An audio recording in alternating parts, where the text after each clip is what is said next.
President Trump waves to those on the other side of the U.S.-Mexico border, and it's the funniest thing you'll see all day. The jury, though, is still out on whether or not he was waving at migrants, the Mexican military, or just at people in Mexico who came out to catch a glimpse of President Trump while he visited Shelby Park yesterday alongside the Texas governor. Watch.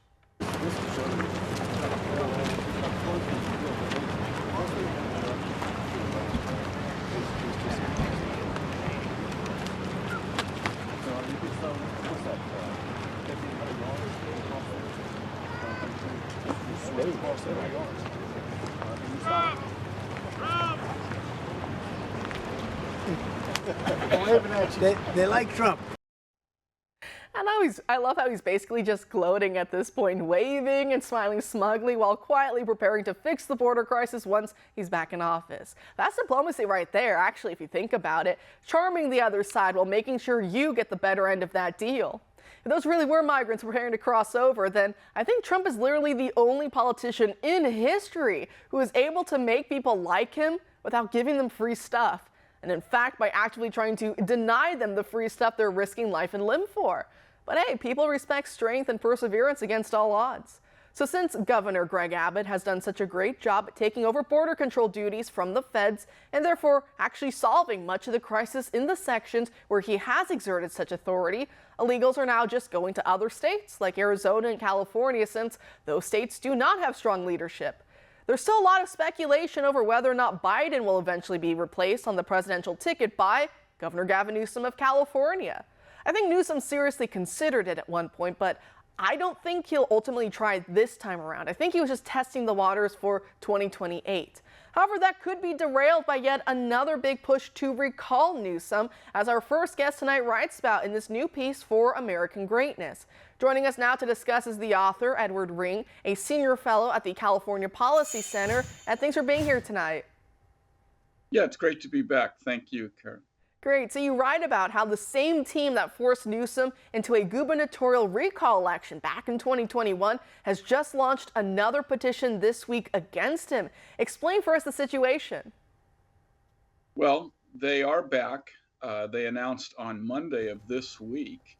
And this is a pretty good team. The people who did this already know how. This time they have a pre-existing organization they're working with.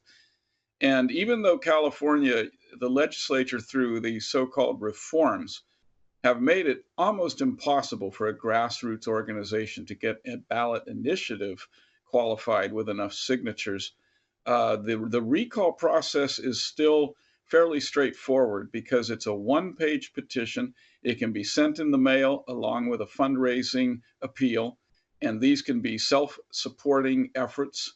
They're experts at doing this, so you can expect that there's going to be some direct mail approaches to signature gathering for this recall petition that I would gather it would be households that are reliably Trump voters. And people forget there were 6 million people voted for Donald Trump in 2020 in California, up from 4.5 million people 4 years earlier voting for Trump. He actually increased his popularity in California. That's more voters than any state.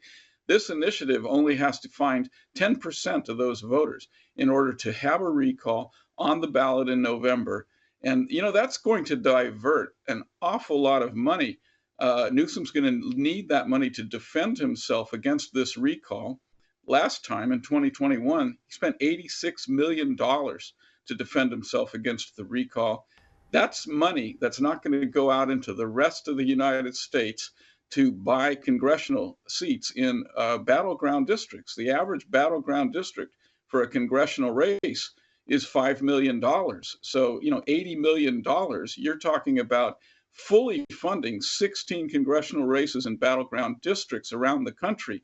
And of course, there'll be supplemental funds that these Democrats send. California is an ATM machine for Democratic candidates all over the country. And if this recall effort gets on the ballot, even if it can't succeed, if California's blue electorate, it's still going to make a difference in congressional races all over the country.